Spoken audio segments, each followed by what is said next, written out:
What's the meaning of bulgur wheat?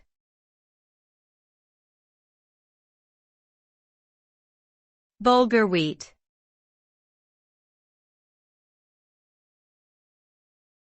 Bulgur wheat.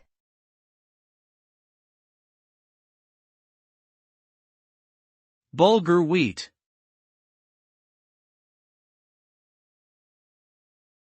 Bulgur wheat.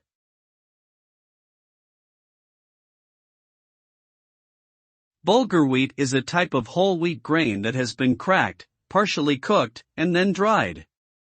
It has a light, nutty flavor and a chewy texture when cooked. Bulgur wheat is a popular ingredient in Middle Eastern and Mediterranean cuisine, where it is used in dishes such as tabbouleh, pilafs, and salads. It is also high in fiber, protein, vitamins, and minerals, making it a healthy choice for those looking to add more whole grains to their diet. When cooked, bulgur wheat results in a delicious and nutritious base for a variety of meals, while also providing a satisfying texture and nutty flavor.